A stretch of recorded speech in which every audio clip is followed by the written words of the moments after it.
Chief justice of Pakistan की सास की ऑडियो के बाद एक नई ऑडियो आई और उससे तहलका मचा दी और ये ऑडियो है साकिब निसार और ख्वाजा तारक रहीम के दरमियान। अब इस ऑडियो का एक बैकग्राउंड है जो मैं आज की वीलॉग में आपको बताऊंगा और इसमें जो बात हो रही है उसका कंटेस्ट क्या है वो भी मैं डेफिनेटली आपको बताऊंगा। और फिर आज की वीलॉग में हम आपको ये भी बताएंगे कि क्या ये ऑडियोज़ जो हैं आखिरी ऑडियोज़ हैं या इनके बाद भी कोई ऑडियोज़ आएंगी और इनका मकसद क्या है। क्या ये चीफ जस्टिस ऑफ पाकिस्तान को दीवार के साथ लगाना चाह रही हैं ऑडियोज़ या नहीं, ये क्या होगा, ये भी हम आज की वीलॉग में आपको बताएंगे। सबसे पहले मैं आपको यह बताता चलूं कि इस ऑडियो में, बल्कि इस नौयत की ऑडियोज़ में 4 करैक्टर्स हैं और जब तक आप इन 4 करैक्टर्स के बैकग्राउंड से वाकिफ़ नहीं होंगे आप इनको समझ नहीं सकते। पहला जो करैक्टर है उसका नाम है ख्वाजा तारक रहीम साहब। ख्वाजा तारक रहीम साहब लाहौर से इनका ताल्लुक़ है और ख्वाजा बरादरी के साथ ये ताल्लुक़ रखते हैं। बहुत पुराने और बड़े वकील हैं और ये पाकिस्तान पीपल्स पार्टी में भी रहे, फिर इनका कॉफ लीग के साथ भी बड़ा गहरा ताल्लुक़ रहा और ये बहुत अरसा इस्टेब्लिशमेंट के साथ भी रहे, बल्कि इनको इस्टेब्लिशमेंट का वकील समझा जाता था। और जब इस्टेब्लिशमेंट किसी वकील को फैसिलिटेट करना चाहती थी तो ख्वाजा तारक रहीम साहब इनके पहले टारगेट होते थे या पहले ऐसे शख्स होते थे जिसको बेनिफिट पहुंचाया जाता था। फिर ये बहुत कारीगर किस्म के इंसान हैं, बड़े वकील हैं और इनके लिंक्स बड़े शानदार हैं। अब इसके बाद साकिब निसार साहब आ जाते हैं। अब साकिब निसार साहब जो हैं वो ज़ाहिर साबिक चीफ जस्टिस भी रहे हैं, फिर वो एक बहुत नामवर वकील भी रहे हैं पाकिस्तान के उससे पहले। और ख्वाजा तारक रहीम साहब के साथ इनकी 2 नस्लों से रिलेशन है। ये इनके वालिद साहब को जानते थे, निसार साहब को, वो ख़ुद भी बड़े नामवर आदमी थे लाहौर में। और उसके बाद साकिब निसार साहब को बचपन से ये जानते हैं, बल्कि ये दोनों स्टूडेंट भी रहे एक आध जगहों पे और ये इनकी बड़ी पुरानी दोस्ती है। फिर एक तीसरे किरदार हैं उमर अताब बंदियाल साहब जो इस वक्त चीफ जस्टिस हैं। तो ख्वाजा तारक रहीम साहब का ताल्लुक़ इनके साथ भी बड़ा गहरा है। जो चीफ जस्टिस उमर अताब बंदियाल साहब के जो ससुर हैं अज़हर नून साहब, उनके साथ ख्वाजा तारक रहीम साहब की फ़ैमिली का 70 साल पुराना रिलेशन है और ये इनके घर जाते रहे बचपन से, फिर ये जवानी इन्होंने इकट्ठी गुजारी, फिर उसके बाद अब भी इनके बड़े गहरे ताल्लुक़ हैं एक दूसरे के साथ। और जो चौथे करैक्टर हैं वो इमरान खान साहब हैं जो इस वक्त इस सारी स्कीम के बेनिफिशरी हैं। अब ख्वाजा तारक रहीम साहब और इमरान खान साहब के साथ क्या ताल्लुक़ है, ये याद रखें कि इमरान खान साहब भी लाहौरी हैं और तारक रहीम साहब भी लाहौरी हैं, उमर अताब बंदियाल साहब भी लाहौरी हैं और साकिब निसार साहब भी लाहौरी हैं। ख्वाजा तारक रहीम साहब का इमरान खान साहब की फ़ैमिली के साथ भी बड़ा पुराना ताल्लुक़ है। और फिर जब साकिब निसार साहब चीफ जस्टिस थे उस वक्त इमरान खान साहब और साकिब निसार साहब के दरमियान जो कम्युनिकेशन होती थी वो भी ख्वाजा तारक रहीम साहब के साथ के ज़रिए होती थी और बड़ा गहरा एक लिंक उस वक्त क्रिएट हुआ था।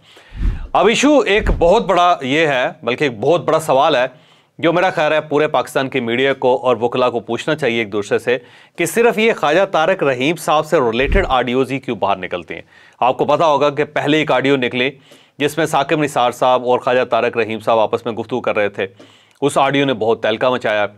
उसके बाद फिर ख्वाजा तारक रहीम साहब की अहलिया की जस्टिस उमर अताब बंदियाल साहब की सास के साथ एक ऑडियो निकली, आपको वो भी याद होगी। और अब साकिब निसार और ख्वाजा तारक रहीम की जो गुफ्तगू है वो भी बाहर आ गई। तो अब सवाल ये है कि सिर्फ ख्वाजा तारक रहीम साहब क्यों? मेरा ख्याल उसकी वजह यह है कि ये वेल लिंक्ड है। ये इस वक्त जो 3 लोग इस वक्त जो सारे क्राइसिस में इन्वॉल्व हैं उनके दरमियान में है।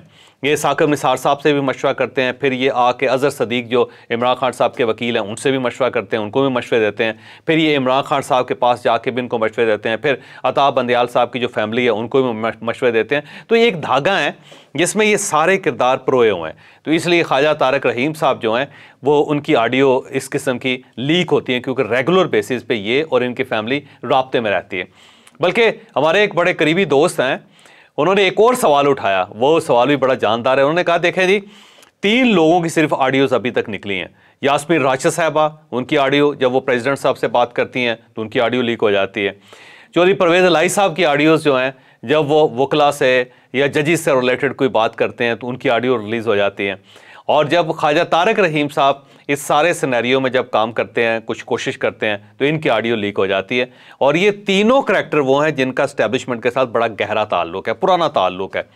तो उस साहब का ये कहना था, बल्कि उनका ये अंदेशा है कि कहीं ऐसा ना हो कि ये तीनों खुद ही अपनी ऑडियोज़ रिकॉर्ड करके उसको रिलीज़ कर देते हो, ताकि इनका जो एक ये जो पस मंज़र में हैं लोग, ये पेश मंज़र में आ जाएं और अपनी कारकर्दगी का मुजाहरा भी कर सकें और एक ख़ास जगह पे सिग्नल भी दे सकें कि भाई साहब हम आज भी आपके लिए मददगार साबित हो सकते हैं। एक ये भी है, लेकिन मैं इस थ्योरी पे ज़्यादा बिलीव नहीं करता, क्योंकि इन जो ऑडियोज़ हैं इनका इमरान खान साहब को फ़ायदा नहीं, इमरान खान साहब को नुकसान हो रहा है। तो ज़ाहिर है दूसरा फरीक जो है, जिसमें उमर अताब बंदियाल साहब हैं, जिनको बहुत ज़्यादा इस सारी सूरत हाल का नुकसान है, तो उनको नुकसान पहुंचाया जा रहा है। और मेरा नहीं ख्याल कि कोई दोस्त अगर इतना करीब होगा तो अपने किसी करीबी दोस्त को इतना ज़्यादा नुकसान पहुँचाएगा। अब सवाल ये है कि इन ऑडियोज़ का मकसद क्या है, और इन ऑडियोज़ का मकसद सिर्फ इतना है कि 27 अप्रैल से पहले पहले चीफ जस्टिस ऑफ पाकिस्तान को जितना कमज़ोर किया जा सकता है उनको कमज़ोर कर दिया जाए।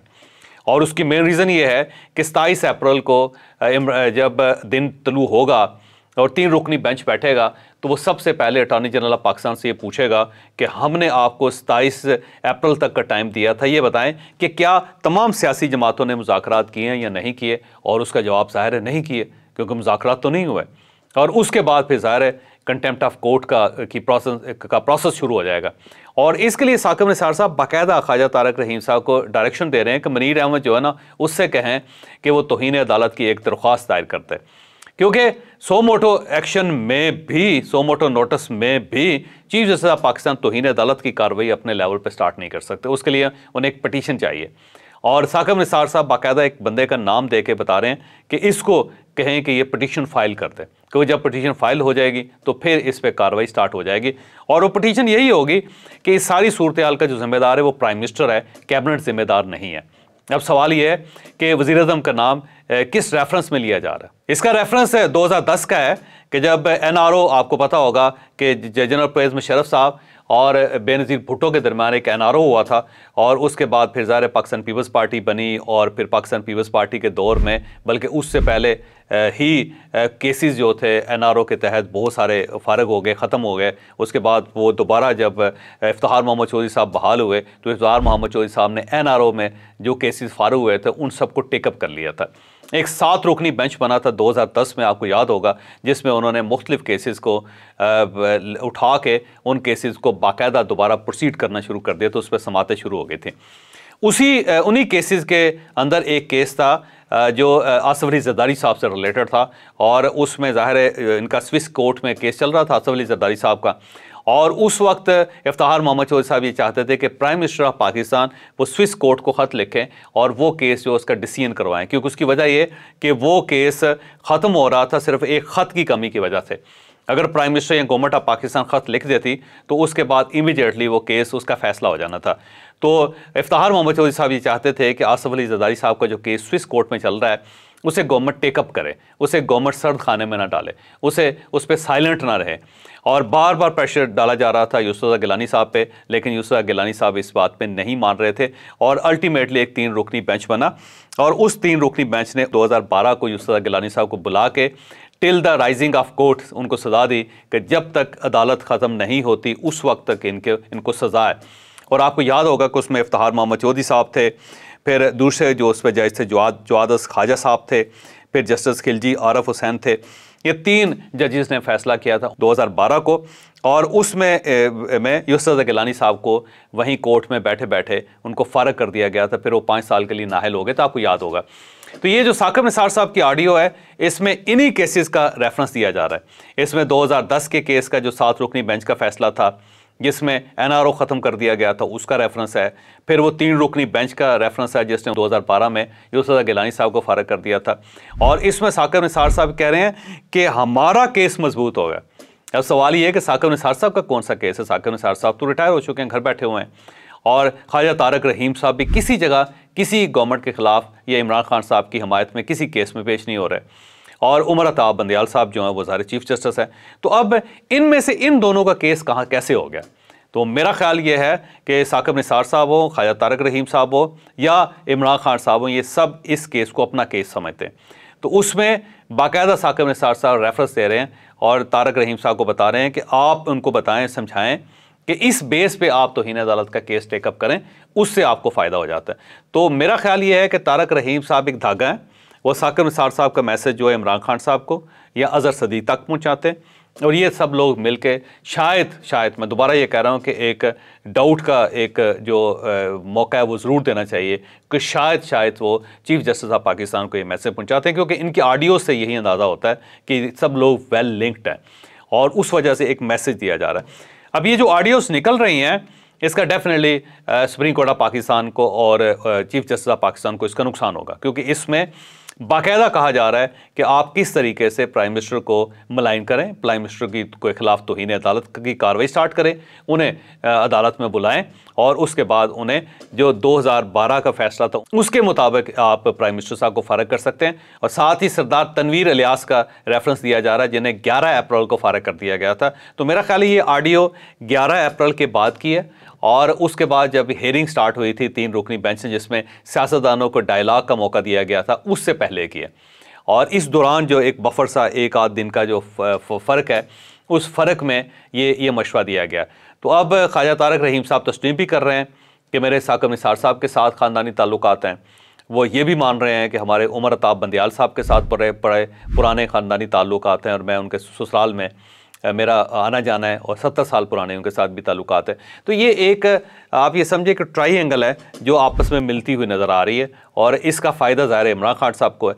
तो मेरा ज़ाती ख्याल ये है कि ये जो ऑडियोज़ हैं, इसका इमरान खान साहब को नुकसान होगा।